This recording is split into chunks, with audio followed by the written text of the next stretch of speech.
generation should learn and follow this. కాబట్టి యవన తరం వారు మీరు నేర్చుకొని దానిని వెంబడించండి. Shall we turn our Bibles to Jonah and chapter 2? మనం పరిశుద్ధ గ్రంథాన్ని యోనా గ్రంథము 2వ అధ్యాయానికి ఉన్నది. We shall read the whole chapter responsibly. అందరం కూడా ఆ యొక్క దానిని అందరం ఉత్తర ప్రత్యుత్తర రీతిగా చదువుకుంటాం. There are just 10 verses. We shall quickly read those 10 verses. ఆ యొక్క 10 వచనాలు ఉన్నాయి, మనం వెంటనే అవి త్వరగా వాటిని చదువుతాం. Then Jonah prayed unto the Lord his God out of the fish's belly. 763వ పేజీగా ఉంది చూడండి. నేను ఉపద్రవంలో ఉండి యెహోవాకు మనవి చేయగా ఆయన నాకు ప్రత్యుత్తరం ఇచ్చెను. పాతాళ గర్భంలో నుండి నేను కేకలు వేయగా నీవు నా ప్రార్థన అంగీకరించున్నావు. For thou hadst cast me into the deep, in the midst of the seas, and the floods compassed me about. All thy billows and thy waves passed over me. నీ సన్నిధిలో నుండి నేను వెలివేయబడినను, నీ పరిశుద్ధాలను తట్టు మరలా చూచెను అనుకుంటుని. The waters compassed me about, even to the soul. The depth closed me round about. The weeds were wrapped about my head. నేను మరెన్నటికీ ఎక్కి రాకుండా భూమి గడియలు వేయబడి ఉన్నవి. పర్వతముల పునాదులలోనికి నేను దిగి ఉన్నాను. నా దేవా యెహోవా, నీ నా ప్రాణము కోపములో నుండి పైకి రప్పించున్నావు. When my soul fainted within me, I remembered the Lord, and my prayer came in unto thee, into thine holy temple. అసత్యమైన వర్గం ఎంత సత్యమువాకు తమ కృపాధారములను సరిచు. And I will sacrifice unto thee with the voice of thanksgiving. I will pay that I have vowed. Salvation is of the Lord. అంతలో యెహోవా మత్స్యమునకు ఆజ్ఞేయముగా అది యోనాను నేల మీద కప్పివేసెను. Shall we look to the Lord in prayer? ప్రార్థనలో ప్రభువు వైపు చూసుకుందాం. Heavenly Father, we thank you for forgiving our sins and saving us from eternal destruction, eternal hellfire. తండ్రి నాయన, పరలోకపు తండ్రి, మమ్మల్ని నాయన నీ పాపములను క్షమించి నిత్య నరకాగ్ని నుంచి నాయన మమ్మల్ని తప్పించిన రీతిని బట్టి నీకు వందనాలు. Indeed, salvation is from the Lord. రక్షణ యెహోవా యొద్ద నుంచే వచ్చును. Therefore, Lord, help us to worship you in spirit and in truth this morning. కాబట్టి ఉదయ సమయంలో మా నాయన నిన్ను ఆత్మతో సత్యంతో ఆరాధించుటకు మాకు సహాయం Thank you చేయండి. for thine saints who are gathering here in this Baraka prayer house. Beracah ప్రార్థనా మందిరంలో చేరి ఉన్నటువంటి పరిస్థితులను బట్టి నీకు వందనాలు. Thank you also for being with them and being with us last week. గత వారమంతా కూడా నువ్వు వారితోనూ మాతో కూడా ఉన్నందుకై నీకు Thank వందనాలు. you for helping us to enter in one more week, one more Lord's Day.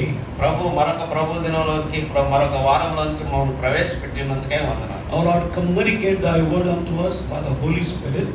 పరిశుద్ధాత్మ ద్వారా నీ వాక్యమును మాకు సమాచారంగా అందజేయము. And help us to worship you and adore you and magnify your holy name. తండ్రి, నీ పరిశుద్ధ నామమును నాయన ఘనపరచుచు నిన్ను ఆరాధించి పూజించుటకు మాకు సహాయం చేయండి. As we ask this prayer with thanksgiving in the name of our Lord and our Savior, Jesus Christ. కృతజ్ఞతతో మా ప్రియ ప్రభువును రక్షకుడు యేసుక్రీస్తు నామమున ఈ ప్రార్థనను అర్పించుచున్నాం తండ్రి. Amen. The theme for my message for the worship is written in the 9th verse. నేను ఈ ఆరాధన వర్తమానానికి ఎంచుకున్నటువంటి అంశము 9వ వచనంలో రాయబడింది. In English Bible, it is in the last fragment. ఈ యొక్క ఇంగ్లీష్ బైబిల్ అయితే చివరి భాగంలో అది ఉన్నది. Salvation is of the Lord. యెహోవా యొద్దనే రక్షణ దొరకను. We all use this word salvation. మనందరికీ తెలిసి ఈ రక్షణ అనే మాట. Especially Christians use this word salvation. Salvation always. ప్రత్యేకంగా క్రైస్తవులు ఎల్లప్పుడూ రక్షణ రక్షణ అనే పదాన్ని వాడుతూ ఉంటారు. Why do we use it? మనం ఎందుకు వాడతాము? Because the entire humanity is in great danger of eternal hellfire, eternal separation from the living and true God. ఎందుకంటే ఆ యొక్క ప్రపంచం అంతా కూడా దేవుని యొద్ద నుంచి ఎడబాటు కలిగి నిత్య నరకాగ్నిలోనికి నిత్యమైనటువంటి దేవుని యొక్క ఎడబాటు కలిగి ఉంటున్నాం కాబట్టి. Because we are all sinners. ఎందుకంటే మనమందరం పాపులము కనుక. So that is our ultimate destination. మన అంతిమ యొక్క గమ్యం ఏంటంటే అదే కనుక. That's why Jesus Christ as a Savior came into this world to save us from that eternal destruction, eternal fire, and eternal separation from God. అందుకొరకే నిత్య నాశనం నుంచి, నిత్య నరకాగ్ని నుంచి, నిత్యమైనటువంటి ఎడబాటు నుంచి మనల్ని తప్పించు కొరకై యేసు ప్రభు ఈ లోకమునకు ఏం చేశాడు? Only a sinless person can save a sinful sinner. పాపి భరితుడైనటువంటి ఒక పాపిని, పాపి రహితుడైనటువంటి ఒక వ్యక్తి మాత్రమే రక్షించగలరు. So therefore Jesus Christ, in him there was no sin, there was no guile found in his mouth, according to 1 Peter 2:21-22. మొదటి పేతురు 2వ అధ్యాయము 21-22 ప్రకారము ఆయన యందు ఏ పాపమును కనపడలేదు, ఆయన యందు ఏ దోషము కపటమును కనపడలేదు. And 2 Corinthians 5:21 says he did no sin, but he was made to be sin for us. 2 కొరింథీ 5:2 ప్రకారం ఆయన ఏ పాపము చేయలేదు కానీ మన నిమిత్తమై ఆయన పాపముగా చేయబడెను.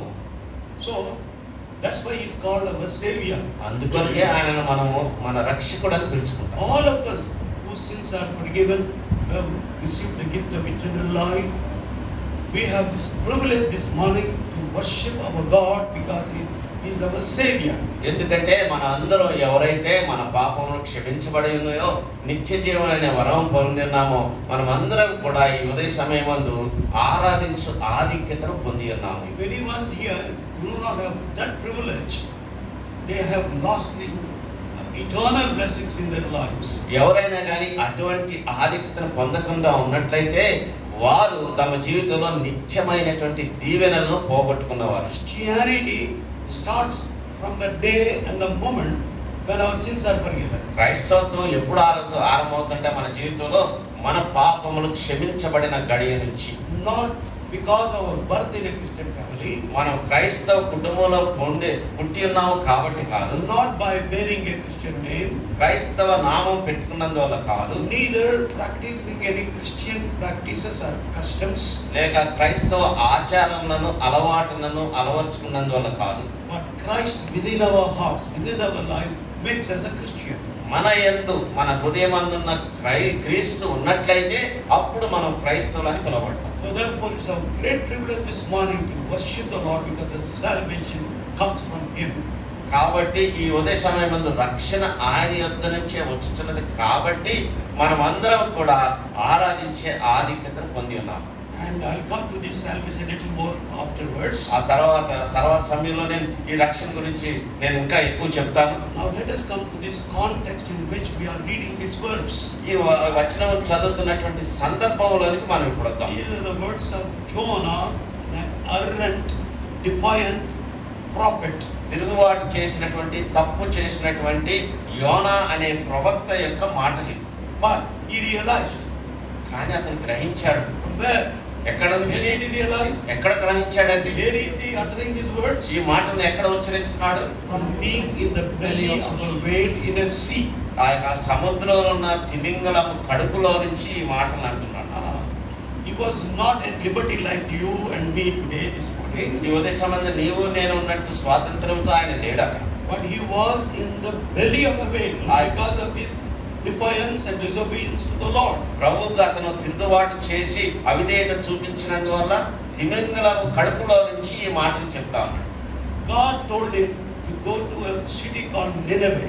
దేవుడు ఆయనకి ఏమని ఆజ్ఞాపించాడంటే నువ్వు నినివే పట్టణంకి వెళ్ళమని. It was the capital city of Assyrian kingdom at that time. ఆ దినమునందున్న అశ్షూరీయుల యొక్క సామ్రాజ్యానికి ముఖ్య పట్టణం అది. But instead of going to Assyria, కానీ అశ్షూరు దేశములకు వెళ్లకుండా he fled towards Tarshish. తర్షీష్ అనే పట్టణం వైపు తిరిగి పారిపోయాడు. Why? Because ఎందుకంటే there is a big reason behind it. దాని వెనుక చాలా గొప్ప కారణం ఉంది. Assyrians, they always oppressed Israelites. అశ్షూరీయులు ఎప్పుడు కూడా ఇశ్రాయేలును అణగదొక్కారు. They were enemies of Israel. ఇశ్రాయేలు యొక్క శత్రువులు వారు. So therefore now God is telling Jonah to go to the enemies of God, enemies of Israel, and proclaim the gospel to them. కానీ దేవుడు ఏమని చెప్తున్నాడు? యోనా నా శత్రువులైనటువంటి నీ శత్రువులైనటువంటి వారి యొద్దకు వెళ్ళి నువ్వు స్వార్థ ప్రకటించని యోనాతో చెప్తున్నాడు. So Jonah, it was not acceptable to, it was not palatable to Jonah. కానీ అది యోనాకు రుచించలేదండి. అది అంగీకరించలేదు. They have oppressed us so much. ఎంతగా మమ్మల్ని అడగదొక్కారు. They are our enemies.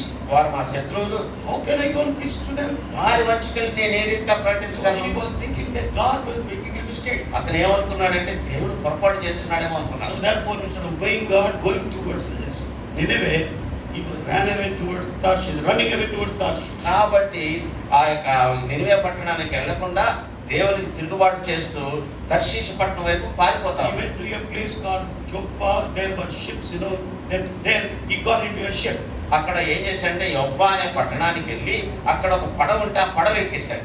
And now God began to take action. ఇప్పుడు దేవుడు ఏంటంటే పని మొదలేశాడు. He brought a great storm in the sea. సముద్రంలో గొప్ప తుఫానును పుట్టించాడు ఆయన. But this man was sleeping in the ship, behind the ship, snoring, very deep sleep. కానీ ఇతను ఏం చేస్తున్నాడంటే గాఢ నిద్రలో పడవలో పడుకొని నిద్రపోతా ఉన్నాడు. But the mariners were in great turmoil and confusion. కానీ నావికులైతే గొప్ప కలవరలో ఉన్నారు, వారు భయపడతా ఉన్నారు. They were crying to their own gods. వారి దేవుళ్ళకు మొరపెట్టుకుంటా ఉన్నారు. Then they took all the wares and emptying the ship so that the ship may not wreck the storm. ఆ యొక్క ఓడ పగిలిపోకుండానట్లు ఓడలో నుంచి సరుకులన్నీ కూడా బయట తీసి పడేస్తా ఉన్నారు. Then they saw that one man sleeping. కానీ అప్పుడు వారు ఏం చూశారంటే ఒక వ్యక్తి నిద్రపోతున్నట్టుగా They చూశారు. went and looked, "Oh, sleeper, get up. అయ్యా ఏంటి నిద్రపోతున్నా లే అని అడిగారు. Why are you sleeping? Such a big storm has come. ఎందుకు నిద్రపోతున్నా, ఇంత పెద్ద తుఫాను వస్తుంటే అన్నాడు. Call upon thy God. నీ దేవుని పిలువు. We are also calling. మేము కూడా పిలుస్తున్నాం. You also call your God. నీ దేవుని నువ్వు కూడా పిలువు. So that we may not perish. ఆ విధంగా మేము నశించకుండా ఉండునట్లు. And in the meantime, what happened? ఆ మధ్యలో ఏం జరిగిందండి? Cast lots. వారి Who was responsible for this storm? వారు చీటీలు వేశారు, ఈ యొక్క తుఫానుకి ఎవరు బాధ్యులు అని. And the cheating fell upon Jonah. ఆ చీటీ ఎవరిపై పడిందంటే యోనాపై పడింది. Then they asked him, అతను అడిగారు, "What is your occupation? అయ్యా నీవే పని చేస్తావు? Where are you going? నువ్వు ఎక్కడికి వెళ్తున్నావు? Why this has happened?" ఇది ఎందుకు జరిగింది? Thank God, Jonah did not tell a lie for escaping, but he told the truth. దేవునికి వందనాలు. అప్పుడు యోనా అబద్ధం ఆడకుండా సత్యమే చెప్పాడు. See verse 9 of first chapter. 1వ అధ్యాయం 9వ వచనం And చూడండి. he said unto them, "I am a Hebrew, and I fear the Lord, the God of heaven, which hath made the sea and the dry land." అసలు వారితో ఇట్లనే నేను హెబ్రీయుడను, సముద్రమునకును భూమికి సృష్టికర్తే ఆకాశమందుండు దేవుడైన యెహోవా యందు నేను భయభక్తులు గలవాడనై. భయభక్తులు గలవాడు అంటున్నాడు కానీ he disobeyed God. కానీ భయభక్తులు అని చెప్తున్నాడు కానీ దేవుడికి అదే చూపించాడు. But he is acknowledging his originality from where his origin was. కానీ తన మూలం ఎక్కడున్నదో, ఎక్కడ నుంచి బయలుదేరాడో గుర్తించి చెప్తున్నాడు. He says, "I believe in God who created the heaven and earth." భూమి ఆకాశం సృష్టించిన దేవునిని నేను విశ్వాసం ఉంచున్నాను.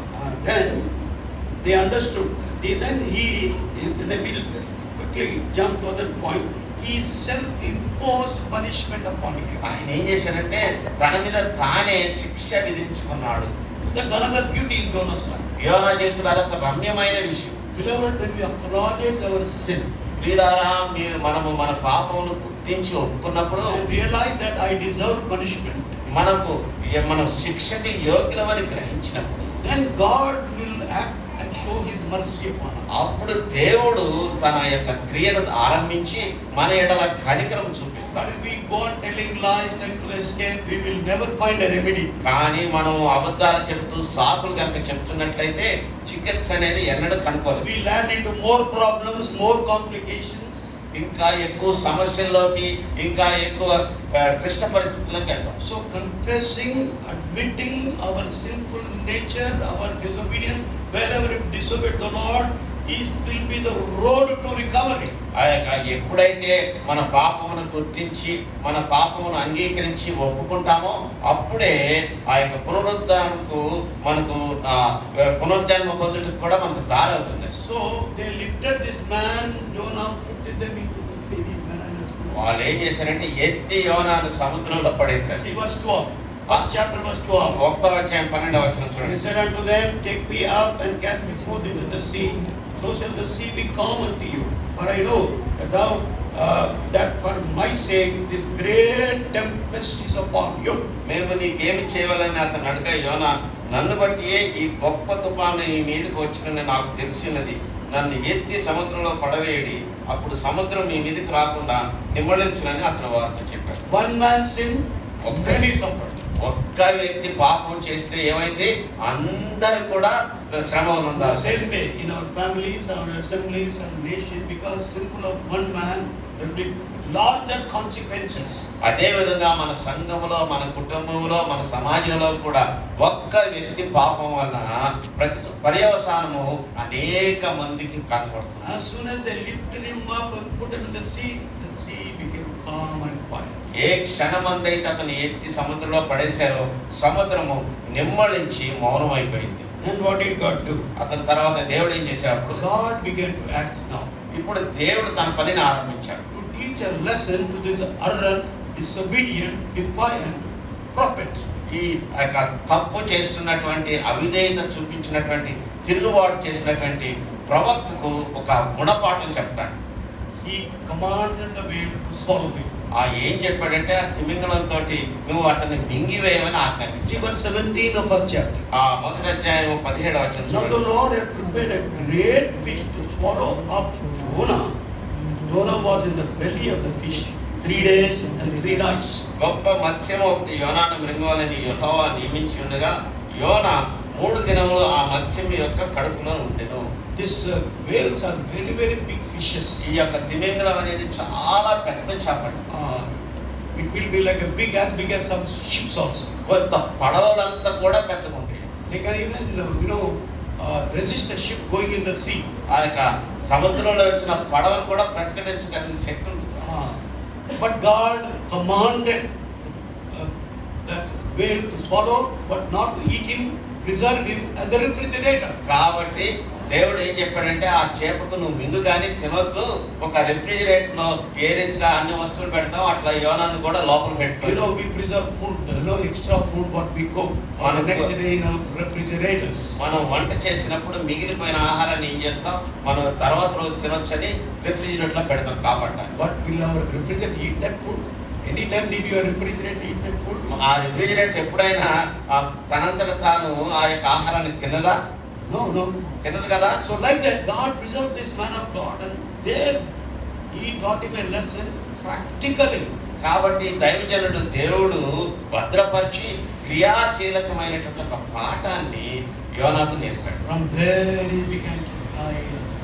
అక్కడ ఆ మత్స్యము కడుపులో నుంచి దేవునితో మొరపెట్టుకున్నాడు. That's why verse 1 of 2nd chapter begins like this. అందుకే 2వ అధ్యాయం 1వ వచనంలో మత్స్యము కడుపులో నుండి యెహోవా యోనాను ఇలా ప్రార్థించాడు. Jonah prayed unto the Lord his God out of the fish's belly. మత్స్యము కడుపులో నుంచి యోనా యెహోవాను ఇలాగన ప్రార్థించాడు. He had the right attitude.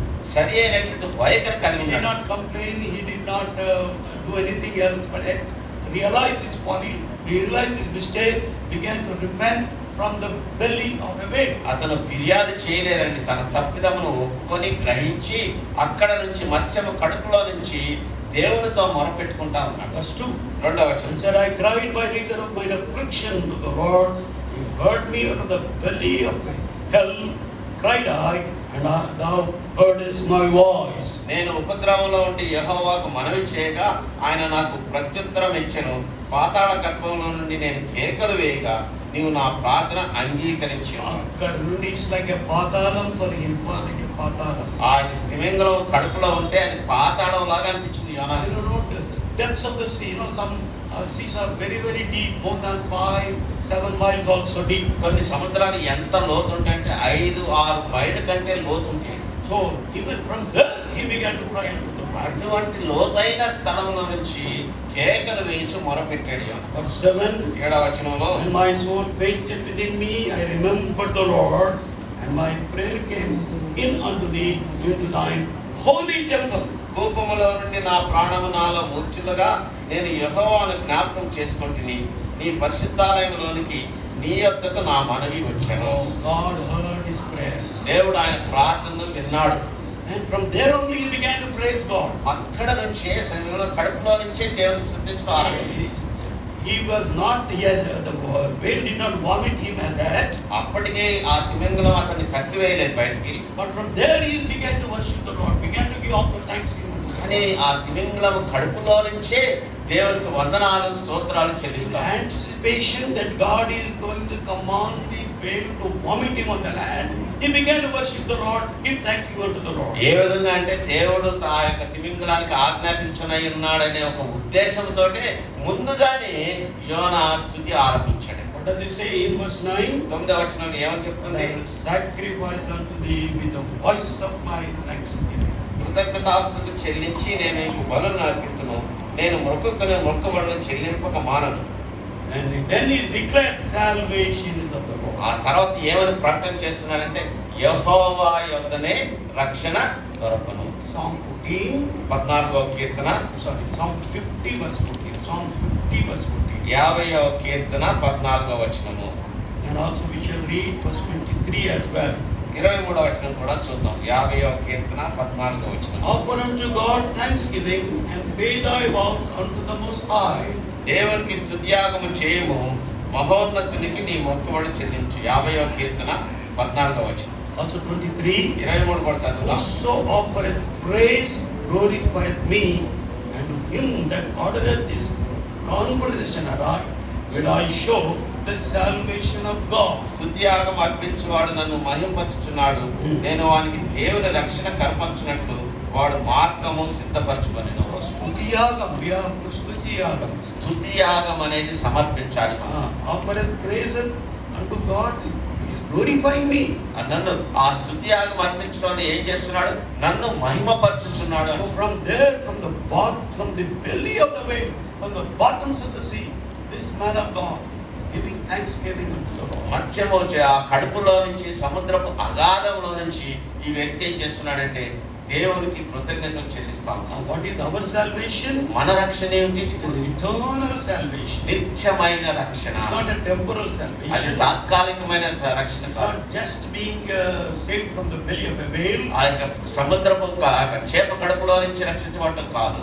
but from eternal hellfire, eternal destruction. నిత్య నాశనం నుంచి, నిత్య నరకాగ్నిలో నుంచి రక్షణ కలిగింది. So Isaiah 45 యెషయా గ్రంథము 45వ అధ్యాయం verse 17 says, ఆ యొక్క 17వ వచనం ఏం చెప్తుంది? Israel shall be saved in the Lord with an everlasting salvation. He shall not be ashamed nor confounded, world without end. Amen. 45:17. 45వ అధ్యాయం, యెషయా గ్రంథము 45వ అధ్యాయం 17వ వచనంలో యెహోవా వలన ఇశ్రాయేలు నిత్యమైన రక్షణ పొంది ఉన్నది, మీరు ఎన్నటెన్నటికీ సిగ్గుపడకయు విస్మయం అందకయు ఉందురు. So it is an eternal salvation. అది ఒక నిత్యమైన రక్షణ.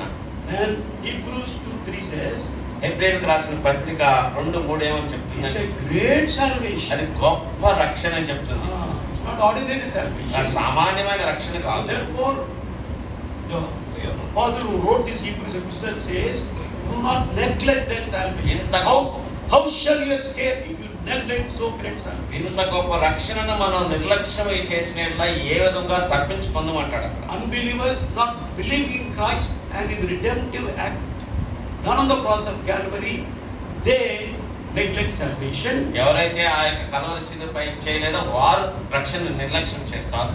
Those whose sins are not forgiven, those who are not believing in Christ yet, you are neglecting salvation by unbelieving by not believing in Jesus. ఎవరైతే తమ పాపలు క్షమించబడ్డారన్నారట ఇది నిశ్చయిత లేదో, ఎవరు అయితే ఆరాధన చేయలేరో వారి విషయంలో ఈ గొప్ప రక్షణను నిర్లక్ష్యం చేస్తున్నవారు అంటారు. But believers also, కానీ విశ్వాసులు after believing in Christ, after being saved also, they don't grow in salvation. They don't march towards perfection. They also neglect salvation. కానీ విశ్వాసులు కూడా కొన్ని మార్లు రక్షణను నిర్లక్ష్యం చేసి రక్షణను ఎదగక పరిపూర్ణతలోకి వారు ఎదగకుండా ఉంటారు. Actually, Hebrews 2:3, the apostle is writing to the believers who believed already in Jesus Christ but neglecting salvation, going back into Judaism. వాస్తవంగా చెప్పాలంటే హెబ్రీయులకు రాసిన పత్రిక విశ్వాసులకే రాయబడిందండి. వారు ఆ యొక్క రక్షణ నిర్లక్ష్యం చేసి యూదులుగా వారు తిరిగి వారి యొక్క మతాల్లోకి వెళ్ళిపోతారు. We don't want this Christianity any longer. ఇంకా మాకు ఈ క్రైస్తవత్వం అవసరం లేదు. We have to bear the cross, suffer so much, so we want easy life. So our old religion is better. So therefore, they are neglecting salvation, going back into Judaism. మాకు ఈ క్రైస్తవత్వం వద్దు, పాత మతమే బాగుంది, సులభంగా ఉన్నది అని ఒక తలంపు కలిగి వారి యూదా మతంలో తిరిగి వెళ్తూ రక్షణను నిర్లక్ష్యం చేశారు. But Rakshana is eternal salvation. కానీ రక్షణ అనేది నిత్యమైనటువంటి రక్షణ. It's a great అది salvation. గొప్ప రక్షణ. In this Rakshana, ఈ రక్షణలో there are several components. అనేకమైనటువంటి ఇవి విషయాలు ఉన్నాయి. The salvation is not just one thing. కేవలం రక్షణ అంటే కేవలం ఒకటి మాత్రమే కాదండి. I might have told you earlier, I don't know. ఇంతకు ముందు కూడా చెప్పుండొచ్చు నేను, But I still tell you again. మరలా చెప్తాను వినండి. According to my understanding of the scripture, లేఖనాలను నేను గ్రహించిన పద్ధతిని బట్టి there are seven components in salvation. రక్షణలో 7 విషయాలు ఉన్నాయి. I will tell briefly. క్లుప్తంగా వాటిని చెప్తాను. Number 1, మొట్టమొదటిది justification. ఆ యొక్క నీతిమంతులుగా We are all తీర్చబడతాం. unrighteous people. మనమందరం కూడా దుర్నీతి పరులము. Romans 3:10 says there is unrighteous, no not one. ఎవరును లేరు, అందరూ ఆ యొక్క దుర్నీతి పరులే అంటాడు రోమా 3:10లో. And all are sinners. అందరూ పాపులే. That's why we die. అందుకొరకే మనం చచ్చిపోతున్నాం. We are going to hell. మనం నరకంలో When we believe in Jesus Christ, యేసు యందు విశ్వాసం ఉంచినప్పుడు, when we believe in the finished work on the cross of Calvary by the Lord Jesus Christ, ప్రభు అయిన యేసుక్రీస్తు ఆ కల్వరి శిలువలో పరిపూర్ణం చేసిన ఆ యొక్క పరిపూర్ణమైన పనిలో మనము నమ్మినప్పుడు we are justified as righteous. మనము తీర్పు తీర్చబడి నీతిమంతులుగా We చేయబడతాము. are imputed with God's righteousness. దేవుని యొక్క నీతి మనపై That ఆపాదించబడుతుంది. is written in Romans 5:1 ఆ యొక్క రోమపత్రిక 5:1 ఉంటుంది. and Romans 3:28, 3:28లో కూడా ఉంటుంది. Galatians 2:16. గలతీయులకు రాసిన పత్రిక 2:16లో కూడా ఉంటుంది. Afterwards you can read and meditate on those verses. ఆ తర్వాత మీరు చదివి ధ్యానించండి. Second one, రెండవది, second component, salvation. ఆ యొక్క రక్షణలో రెండవ విషయము, We are reconciled to God. దేవునితో సమాధానపరచబడిన వారంగా ఉన్నాము. Because we are sinners, మనం పాపులు గనుక we are enemies unto God. దేవునితో శత్రుత్వం కలవారము. Romans 5:10 says while we were yet enemies, Christ died for us. మనం ఇంకనూ శత్రువులుగా ఉండగానే దేవుడు మన నిమిత్తమై చనిపోయినని రోమా 5:10లో ఉంటుంది. But when we believe in Jesus Christ, యేసునందు మనం విశ్వాసం ఉంచినప్పుడు our relationship begins there. అక్కడే మన సంబంధం ఆరంభమవుతుంది. So therefore we are reconciled. దేవుడితో సంధి చేయబడి సమాధానపరచబడ్డాం. Reconciliation means building up broken relationships. సమాధానపరచుట, సంధి చేయబట్టి ఏంటంటే విరిగినటువంటి సంబంధములు తిరిగి కట్టుట. The third మూడవదిగా component of salvation is redemption. మూడవది ఏంటంటే విమోచన. రక్షణలో మూడవ భాగం. Because of sinful nature, మనం పాపభరితమైన స్వభావం we కలవారంగా are captivated in sin. మనం పాపమందు బంధించబడిన వారము. Like a prisoner is in the jail, చెరసాలలో ఉన్న ఒక ఖైదీ వలె how he is with fetters and in a closed cell. ఆ యొక్క మూసివేయబడినటువంటి గదిలో సంకెళ్ళు వేయబడి ఏ రీతిగా ఉంటారో, He has no liberty to move around anywhere. ఎటువంటి కదలిక లేనటువంటి స్వాతంత్రం లేని వారంగా ఉన్నాం. So we were captivated to sin. చెరలో పాపం అనే చెరలో మనం పట్టివేయబడ్డాం. All types of sinful habits and vices. అన్ని రకాలైనటువంటి పాపపు అలవాట్లలో But Jesus Christ paid a high price of His own blood and redeemed us కానీ from the Yesu captivity of ఆ sin. తన యొక్క ఖైదనముగా తన స్వరక్తమును చిందించి ఆ యొక్క చెర నుంచి యేసు మనకు విడుదల కలుగజేశాడు. 1 Peter 1st chapter 18-19 verses. ఆ యొక్క 1 పేతురు 1:18-19లో We are not redeemed by gold and silver, వెండి బంగారం వంటి క్షయ వస్తువుల చేత మీరు విమోచించబడలేదు. neither by the tradition of our forefathers, మన పితృపారంభ్యం అనే వ్యర్థ ప్రవర్తన ద్వారా కాదు, but by the precious blood of the Lamb or the blood of the Son of God. ఆ అమూల్యమైన గొర్రె పిల్ల యొక్క రక్తము చేత విమోచించబడ్డాం. He paid a very high price. కాబట్టి ఎంతో హెచ్చింపబడిన విలువ చెల్లించాడు. He liberated from sin. మనల్ని పాపం నుంచి విడుదల కలుగజేశాడు. And liberated from sinful habits. పాపపు అలవాట్ల నుంచి విడుదల. So that is the third one. మూడవ భాగం అది. And fourthly, నాలుగవదిగా we are now forgiven. మనం ఇప్పుడు క్షమించబడిన వారము. Guilt is removed. దోషము తొలగించబడింది. He gives a clear conscience. మనకు ఒక శుద్ధిపరచబడినటువంటి మనస్సాక్షి కలవాలి. So Ephesians 1:7 talks about that forgiveness. ఆ యొక్క క్షమాపణ గురించి ఎఫెసీయులకు రాసిన పత్రిక 1:7లో ఉంటుంది. And also 9:14 talks about the cleansing of our conscience. కొరింథీయులకు రాసిన Hebrews 9. హెబ్రీయులు 9:14లో మన మనస్సాక్షిని గురించి అక్కడ రాయబడింది. The moment we believe in Jesus Christ, ఏ క్షణమందైతే మనం యేసునందు విశ్వాసం the ఉంచామో, moment we believe in the shed blood of Jesus యేసు యేసు చిందించినటువంటి ఆ రక్తమందు విశ్వాసం ఉంచామో, the Holy Spirit of God takes the blood of Jesus Christ, applies our conscience, gives us, takes away guilty conscience, gives us a clean, fresh conscience. పరిశుద్ధాత్మ దేవుడు ఆయన ఏం చేస్తాడంటే క్రీస్తు యొక్క రక్తం తీసుకొని మన మనస్సాక్షితో ఆయన దాని మీద పూసి మనస్సాక్షిపై శుద్ధి చేసి పవిత్రమైన మనస్సాక్షిని ఇస్తాడు. We cannot see with our eyes this act. కనులారా మనం ఈ క్రియను చూడలేం, కానీ Inward eyes, inwardly we can experience this. మన అంతరంగపు కన్నులతోటి అంతరంగపు అనుభవంతో చూడగలం. Sin is gone, guilt is gone, we are liberated, we have given clear conscience now. పాపం తొలగించబడింది, దోషం తొలగించబడింది, శుద్ధి చేయబడిన మనస్సాక్షి ఇవ్వండి. Fifthly, ఐదవదిగా we become children of God. We are adopted into the family of మనం God. దేవుని బిడ్డలుగా చేయబడి దేవుని కుటుంబంలోనికి దత్తత్వము తీసుకోబడిన వారు. Ephesians 1:5, FC 1:5 లో Psalm ఉంటుంది. 1:12, ఆ యొక్క యోహాను 1:12, Romans 8:17 and 18. Roma 8:17, 18. All these verses show us that we are adopted into the family of God. ఈ వచనములన్నీ కూడా ఏం చెప్తాయంటే దేవుని కుటుంబంలోనికి మనం దత్తత తీసుకున్న వాడవాళ్ళం. So we have every right, just as a child born in a home has every right of that family, he is the heir of that family. In the same way, we are heirs of God, joint heirs with Christ A Jesus. రీతిగా అయితే ఒక కుటుంబంలో పుట్టిన శిశువుకు ఆ కుటుంబంలో ఉన్నటువంటి వారసత్వానికి హక్కు కలిగి ఉంటాడో, ఆ రీతిగా మనం కూడా దేవుని కుటుంబంలో పుట్టి ఆయనతో సమవారసముగా చేయబడిన వారు. Sixth component ఆరవదిగా of salvation, రక్షణలో ఆరవది sanctification. మనకు పరిశుద్ధపరచబడుచున్న వారు. There only we struggle.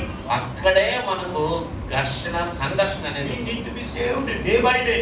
అనుదినము రక్షింపబడుచున్న వారముగా ఉండాలి. Not only we go to the blood of Jesus Christ on the day when we are born again. ఏదైతే మొట్టమొదట మనం రక్షణ పొందినప్పుడు ప్రభువైన యేసు రక్తం దగ్గరికి వెళ్ళామో, Day by day we must go. అనుదినము కూడా ఆ రక్తం యొద్దకు Because we వెళ్ళాలి. are still in the sinful body. ఎందుకంటే పాపభరితమైన శరీరములో ఇంకనూ ఉన్నవారు. Thoughts, ఆ యొక్క చెడు తలంపులు, through looks, ఆ యొక్క మన చూపు ద్వారా, through our words, మన మాటల ద్వారా, through our deeds, మన క్రియల ద్వారా, inner wrong motives, ill motives, మన యొక్క చెడు యొక్క ప్రేరణ ద్వారా, అంతరంగంలోని చెడు ఆలోచన ద్వారా defilement comes into our conscience. మన యొక్క మనస్సాక్షిలోనికి అపవిత్రత So ప్రవేశిస్తుంది. therefore we must go on washing up. కాబట్టి మనము ఎల్లప్పుడూ శుద్ధి చేసుకుని కడుగబడుచున్న వారంగా ఉండాలి. Just as we sanitize our hands again and again, ఏ రీతిగా అయితే మన చేతులను ఎప్పుడు శుభ్రంగా కడుక్కుంటామో, wash our bodies, మన దేహాలను కడుక్కుంటామో, wash our soul, our spirit inside. మన ఆత్మను, మన ప్రాణమును కూడా అంతరంగంలో మనం కడుక్కోవాలి. So that Philippians 2:12 is very clear about it. ఫిలిప్పీలకు రాసిన పత్రిక 2:12 ఎంతో స్పష్టంగా ఈ మాట, Work out your salvation with fear and trembling. భయముతో వణకతో మీ రక్షణను కొనసాగించుకోండి. That is not working for salvation. రక్షణ కొరకు కాదండి, We are already saved. మనం ఇప్పటికే But రక్షింపబడ్డాం. whatever salvation we have already experienced, ఇప్పటికే అనుభవించిన ఆ రక్షణ ఏదైతే we ఉన్నదో must put into action. అది మనం క్రియాశీలకంగా చూపించాలి. Work out. కొనసాగించండి అంటారు. So sanctification. పరిశుద్ధపరచబడడం. The blood of Christ sanctifies us. ప్రభు అయిన యేసు రక్తము, క్రీస్తు రక్తం మనల్ని శుద్ధి చేస్తుంది. The word of God sanctifies us. దేవుని వాక్యం మనల్ని శుద్ధి చేస్తుంది. The Holy Spirit is sanctifies us. పరిశుద్ధాత్మ దేవుడు మనల్ని శుద్ధీకరిస్తాడు. The test, fiery test which God allows in our life, it sanctifies us. అగ్ని వంటి పరీక్షల్లో వెళుచున్నప్పుడు మనం పరిశుద్ధులుగా చేయబడతాం. In fellowship, when we gather like this, we are all sanctified with the fellowship of the saints. ఆ యొక్క పరిశుద్ధుల యొక్క సహవాసంలో మనం శుద్ధి చేయబడతాము. ఈ రీతిగా కలుసుకున్నప్పుడు. Then seventhly, ఏడవదిగా glorification. ఆ యొక్క మహిమ పరచబడుట. When Jesus Christ comes again, యేసుక్రీస్తు తిరిగి వచ్చినప్పుడు we will be caught up into the midst of the earth. మధ్యాకాశంలోనికి పట్టబడతాం. We will be given immortal body, celestial body, heavenly body. అమర్తమైనటువంటి పరలోక సంబంధమైనటువంటి దేహములు మనకి A ఇవ్వబడతాయి. sinless body. పాపరహితమైన దేహము. So we are glorified with Christ. క్రీస్తుతో కూడా మహిమ పరచబడతాం. Salvation is complete. మన రక్షణ So పరిపూర్ణమవుతుంది. beloved, in salvation there are so many components are there. కాబట్టి ప్రియులారా, రక్షణ అనే దాంట్లో అనేకమైన విషయాలు సమకూర్చబడ్డాయి. So salvation is of God. అది రక్షణ యెహోవాదే రక్షణ. Jehovah Ede. యెహోవాదే రక్షణ, Eternal salvation. నిత్యమైన రక్షణ. So therefore we must worship Him. కాబట్టి ఆ రక్షణనిచ్చిన ఆయనను మనం ఆరాధించాలి. So it says, Jonah is in salvation of the Lord. రక్షణ యెహోవా యొద్దనే రక్షణ దొరుకుతుంది. And afterwards, ఆ తర్వాత and verse 10 says, 10వ వచనంలో ఏముంటుందంటే, Lord spake unto the fish, and it vomited out Jonah upon the dry land. అంతలో యెహోవా మత్స్యమునకు ఆజ్ఞయులుగా అది యోనాను నేల మీద కక్కి వేశాడు. ఆ రక్షణ ఆయనకు coming out of that belly like a hell, it was like a hell. ఆ నరకం లాంటి కడుపులో నుంచి, సముద్రపు చేప కడుపులో నుంచి బయటకు రావటమే యోనాకు రక్షణ. But for us, కానీ మన విషయంలో eternal salvation. నిత్యమైన రక్షణ.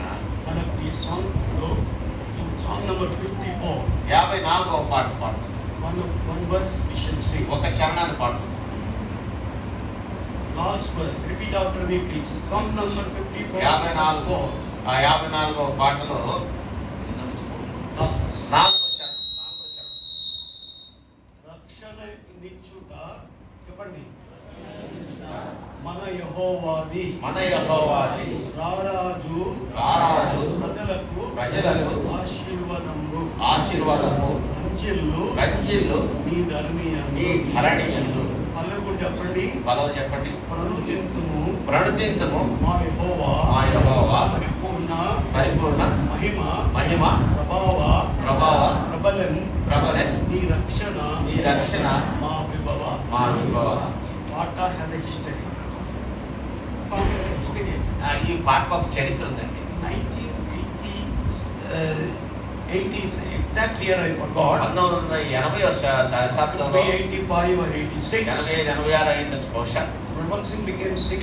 He had to undergo prostate gland surgery. ఆ యొక్క భగత్ సింగ్ గారు ఆయన జబ్బు పడి ప్రాస్టేట్ గ్లాండ్ శస్త్రచికిత్స చేయాల్సి వచ్చింది. While he was in Europe, he was not able to pass urine. ఆయన ఐరోపాలో ఉన్నప్పుడు మూత్రము రాలేకుండా అటువంటి పరిస్థితి. Straight away he was air dashed to Jehoshama, Chennai. There he got operated. ఆయన అప్పుడే వెంటనే ఏం చేశారంటే వారు చెన్నైకి వారు విమానంలో తీసుకొస్తే అక్కడ ఈ శస్త్రచికిత్స So all చేశారు. God's sons went to see brother. కాబట్టి దైవ సేవకులు అందరూ కూడా ఆయన చుట్టాలు Spend time with him and around him to pray for him. ఆయనతో సమయాన్ని గడిపి ఆయన చుట్టూ ఉండి ఆయన నిమిత్తమే ప్రార్థన When చేయండి. he saw Brother Paul, Brother Bhagat Singh saw Brother Paul. B J Paul అని ఆయన చూసినప్పుడు Then Brother Bhagat Singh called him and asked him to compose a song based upon this verse, salvation is of the Lord. యెహోవా యొద్ద నుంచే రక్షణ దొరకును అనే ఈ వచనంతో నీవు ఒక పాటను కట్టి పాడమని బీజే పాల్ గారిని అడిగాడు. Brother Bhagat Singh shared with him.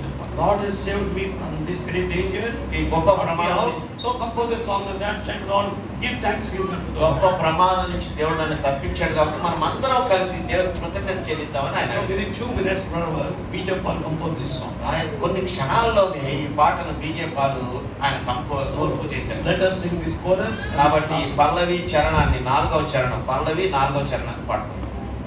ప్రణుతింతుము మా యెహోవా పరిపూర్ణ మహిమ ప్రభావ. నీ రక్షణ మా విభవ. నీ రక్షణ మా విభవ. రక్షణ కించుట మన యెహోవా. రక్షణ కించుట మన యెహోవా.